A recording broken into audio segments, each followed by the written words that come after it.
Well, Volvo strikes again. Car's not gonna start.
Girls, the timing belt job is done, so everything is basically buttoned back up except for the ABS module that I got to swap out with the parts car unit.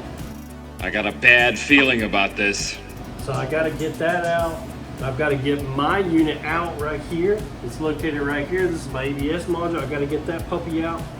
And what's cool is, if you didn't know, there is a brake fluid drain on this car. So like if I believe in the service manual, this car calls for a brake fluid change like at 150,000 miles, or I don't know how often you're supposed to do it, but there's a drain petcock underneath this thing, and it's just a little black little cap right here on the bottom, and it's the same exact kind of connector like a vacuum hose. So just like all the other connectors on the Volvo, these little press fit fittings like this one right here, you know, you just push the little button on here. So you just push like the little green button right there and it releases. And then this one right here is the teal blue one. And you push both sides on that one. And this one right here, you push the two tabs and it releases that one. This one right here, if I remember correctly, I believe it's a button. It is. So that one right there is a single button. So it's gonna be just like this. Oh my God, who the hell cares? It's gonna be just like this one right here. You just push the one little button on the back and it's black. So you can't see where the button is. You kind of got to feel for it. And once you feel for it, you just push it. Make sure you have something under it, because once you pull that cap off, that reservoir is got a hole in the bottom basically. So brake fluid will be everywhere and you don't want that. So you got to have something to catch that fluid once you start draining it out. So I'm gonna pull that petcock right here. I'm gonna go get the brake fluid over there and try to save as much of this as I can, because this is all brand new stuff. So I'm gonna try to save as much of it as I can. Then we're gonna get this out, get the parts unit in, parts car unit in, and then we can button all this stuff, this section right here back up. Then we can test start the car. So that's what we're doing now.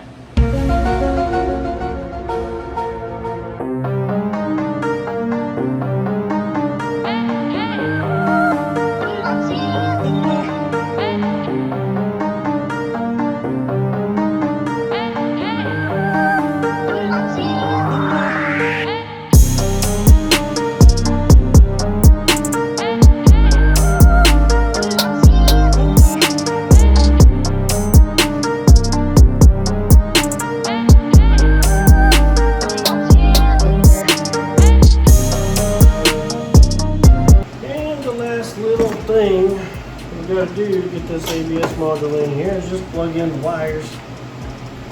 Just this clip right here. Plug this puppy in.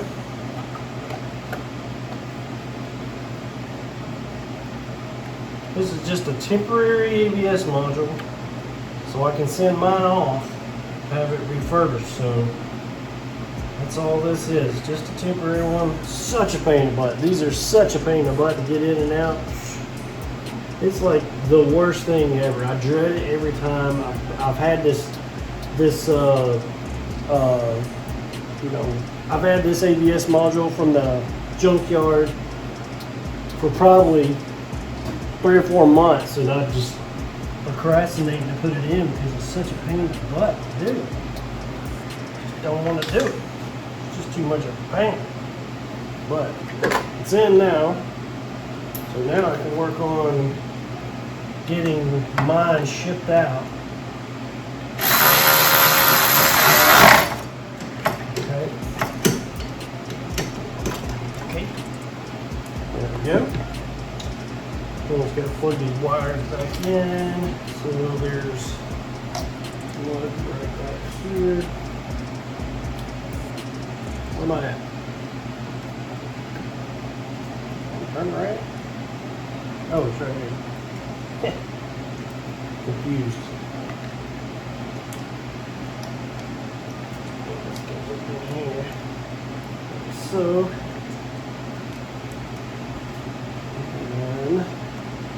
Plug this one in. Come on. Get up in there. Get up in there, Paul. Come on, get in there. There we go. I heard the click. Clickety clack. We got this one. You gotta push the little spring. Alright, that one's good. I got one more over here. I'm not even sure what that is over there. Okay, that one's clipped in. Okay, all that is clipped in. Little trim panel piece, I gotta put that back. Then I can put the battery tray back in, and the battery. Hopefully. That's the hopes and dreams, at least. Actually, what I'm going to have to do is I think I'm going to go ahead and probably bleed some of these brakes, because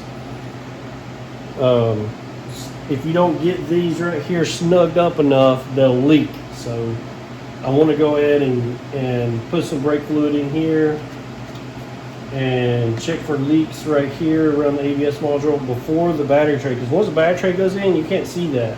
All you'll see is like a drip on the floor. So I want to go ahead and put some brake fluid in here and double check for leaks. And then we should be ready to rock and roll after that. Still got to put the motor mount on that side. But I was waiting a couple of bolts there. I was repairing a couple of bolts or cleaning them up. So now I'm just kind of getting to the last little deal, so I got to get that done. So I need to go ahead and put some brake fluid in here, check this, and keep on going. And put this brake fluid back in there. All this stuff was clean, so.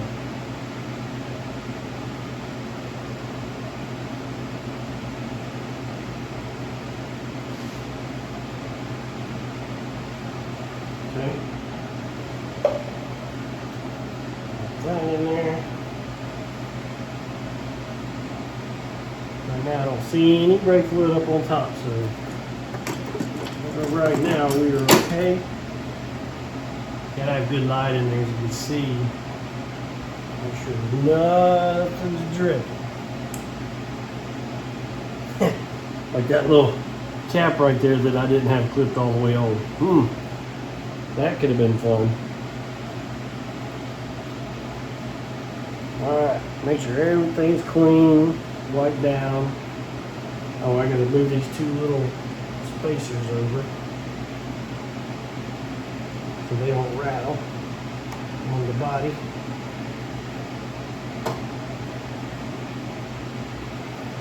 There we go. All right. Now,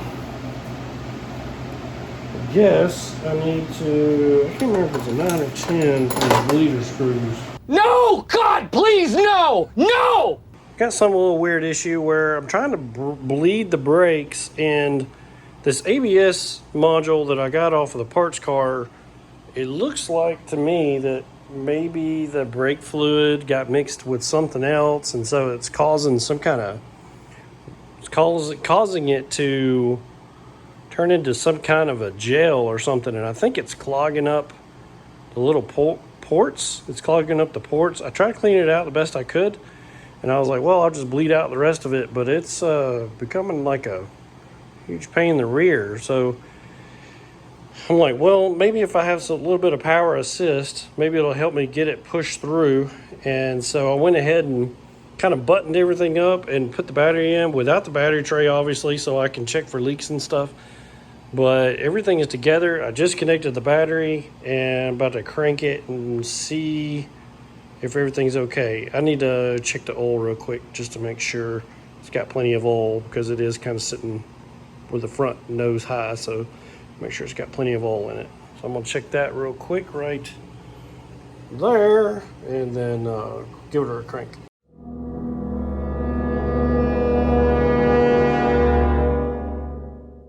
All right, check the oil. Oil looks great, plenty of oil in there.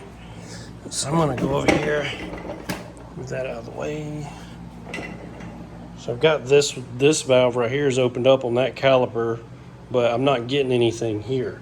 And the reservoir is completely full, so I'm not sure what the heck is going on there. I'll just give it a crank. Immobilizer, try to start again.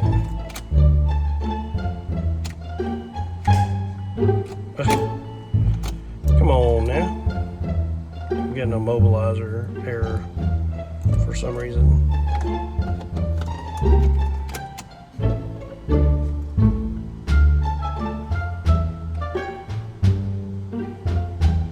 Christmas tree of lights.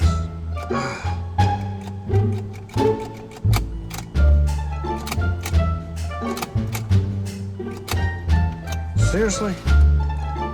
Jeez, this thing killing me.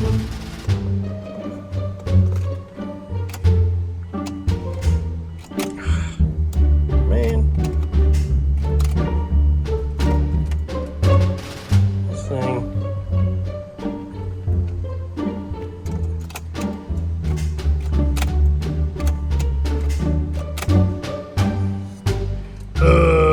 You're a punk. You are a punk, for sure.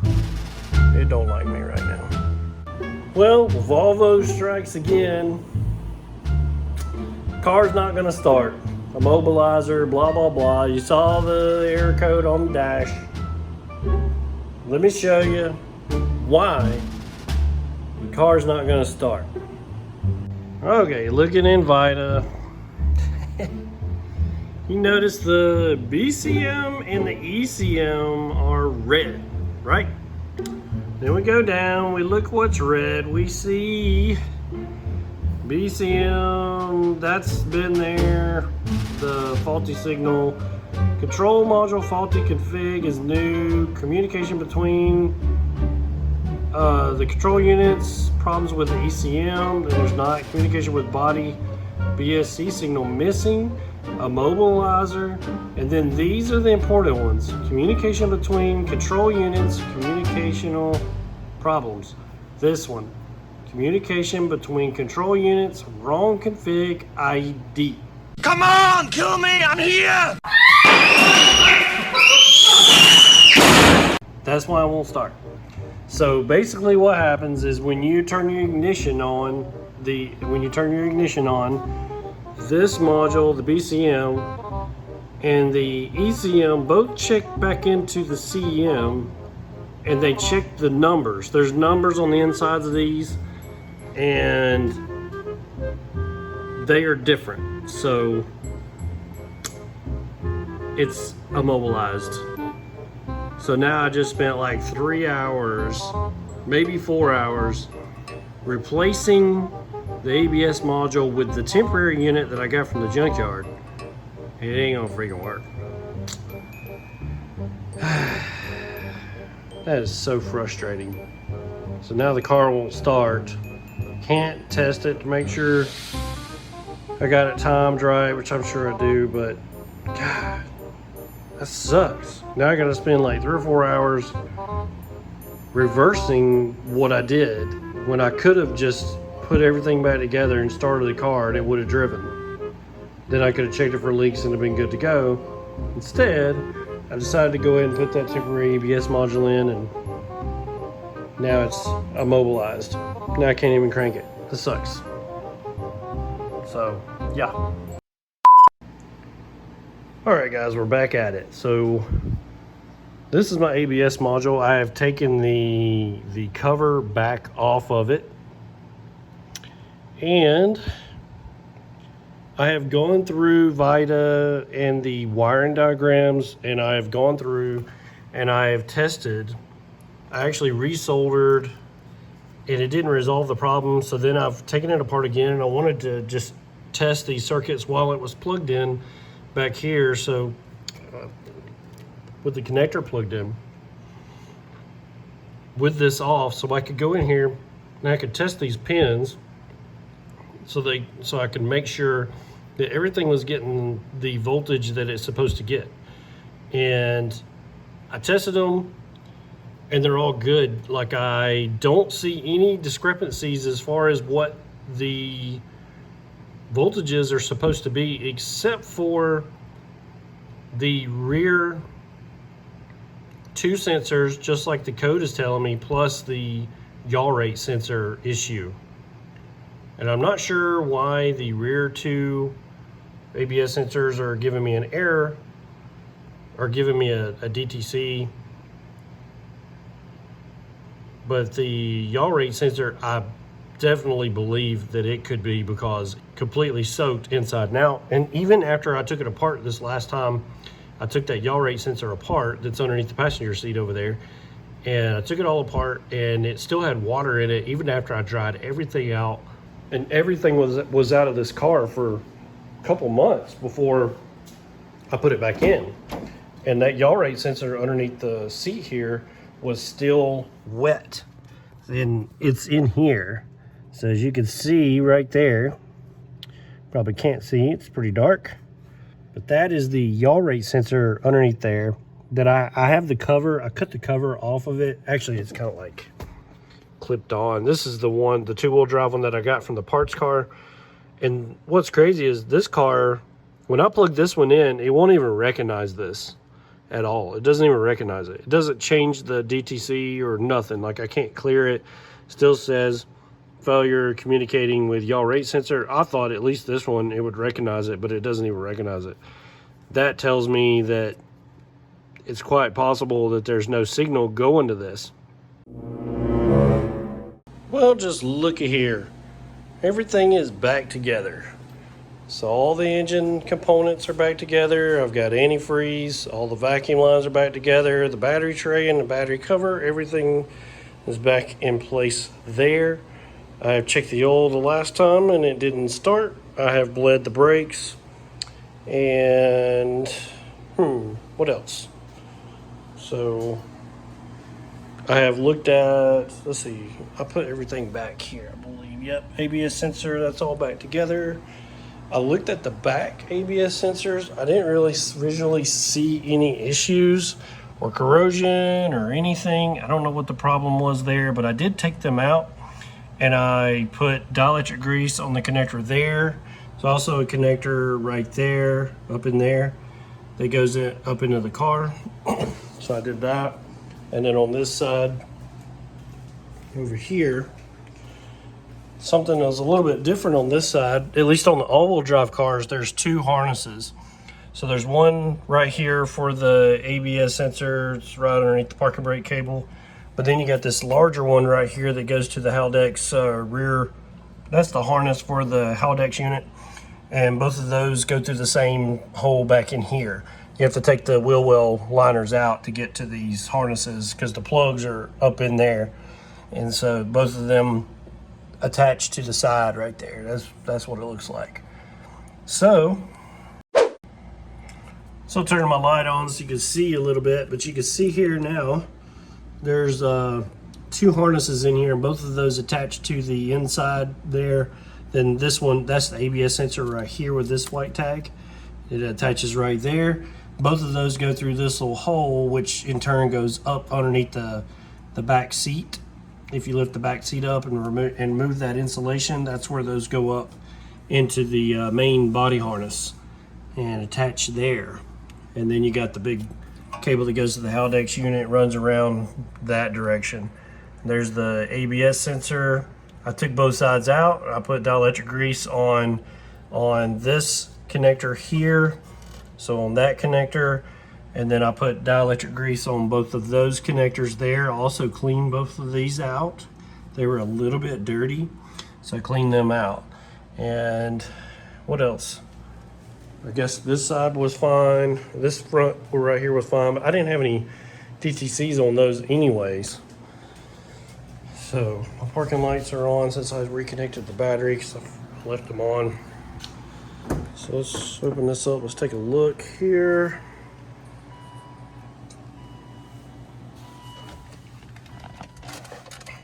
Okay, so brake failure, stop safely, okay. That will likely, even if I did resolve the ABS issue, that likely will not even clear until I drive it. So, you know, I don't know. I may not be able to do anything about that one. Check engine light is flashing. And then it went off.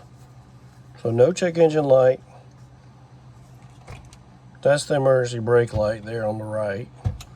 Emergency brake is not on. I just have a brake light warning, the oil light, this one, which is the brake failure, low tire pressure, ABS warning. Okay. So let me see. I need to open the garage just a little bit, and then we'll crank this thing up, make sure it runs correctly after I change the timing belt. At least right now it should crank. Go over here and open the garage just a little bit here. My garage is a wreck right now. I'm just going to open it up enough to let the exhaust gases out. It's about that much. Okay, this thing should crank right up. We'll see. Might throw a rod, who knows?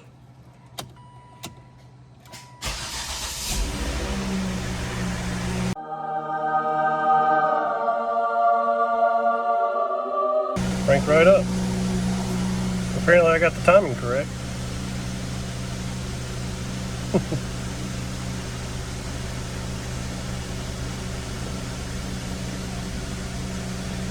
Cool.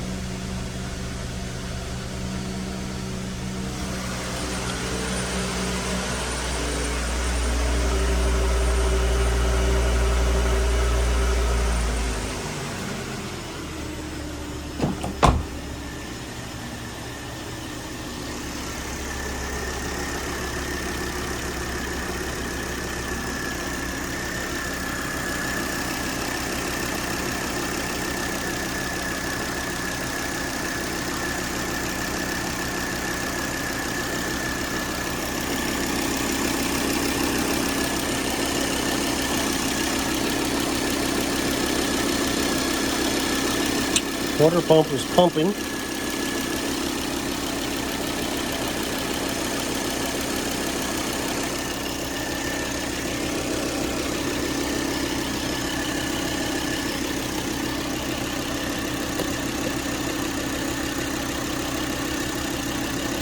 Take a look at this new timing belt here.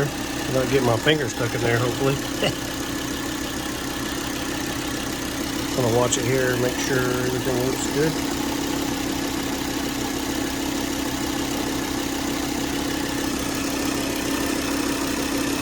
Everything looks dry in there.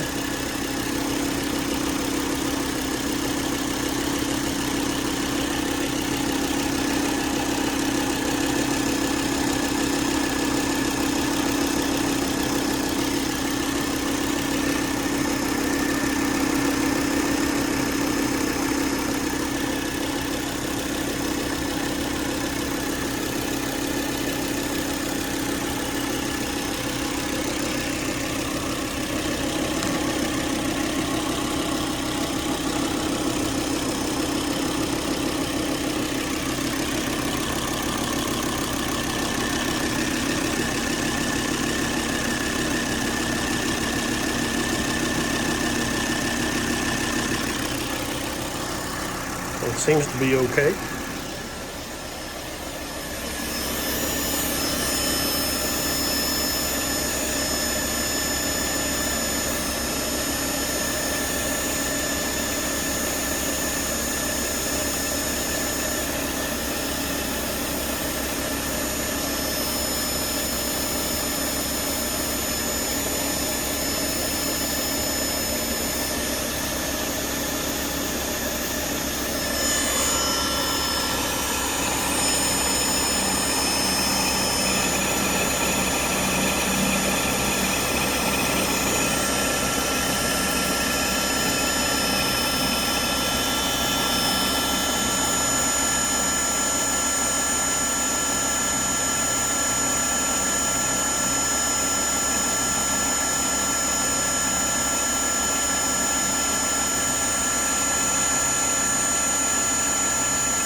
Okay, cool.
That seal right there is insane.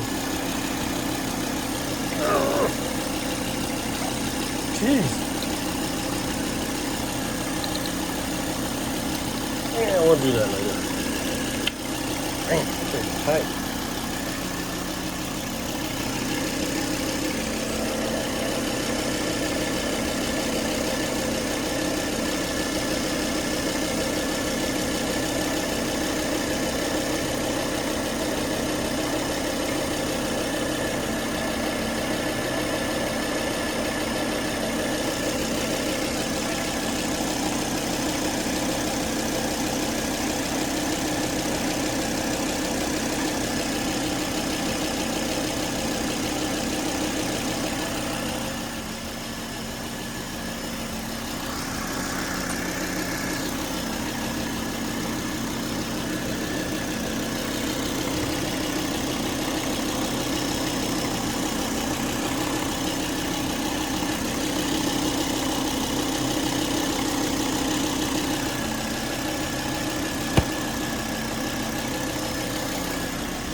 warmed up. Sweet.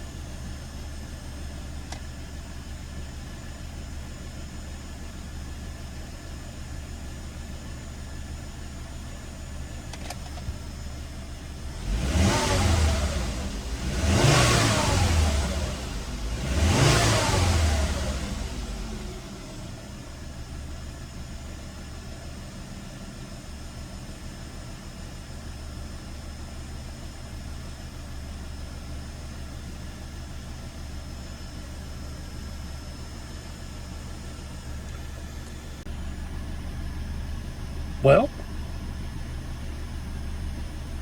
let's put the wheels and tires back on and take her for a little test spin down the street and back. See if she makes it. I'm gonna take my laptop and my dice with me. But I think for any Volvo owner, at least one that's 10 plus years old, should probably carry your dice and your laptop with you everywhere you go. For sure. Because you know Advanced Auto Parts and AutoZone are not going to be able to read codes off of this puppy. They'll be able to give you some codes, but they're not going to be able to give you the ones you want. Kind of crazy. Ugh. Ugh. The joys of owning a European car. European car life. Carrying your dice unit and your laptop with you every freaking where you go. Because you never know what's going to happen. Never know. Put some wheels and tires on it, get this thing on the ground, get it out the garage, and see what happens. Might get more surprises. Might get more things that I need to fix. That's what I'm afraid of. Might get stranded. That's what I'm afraid of. Got a little quick update on the P1, the Volvo S40 that I've been working on painlessly working on for hours and hours and hours, days and days and days. I think it's almost been 2 years since I got this thing. It's slow and steady progress, but I was getting real close to being done with this thing. Check this out. You're gonna love this. So don't mind my garage mess right now. It's been working on this thing. Yeah, check it out. Look at this. Look at this. You want to guess what happened? Want to guess what happened? Well, there's you a hint. Wow. Golly. Man. Well, okay then.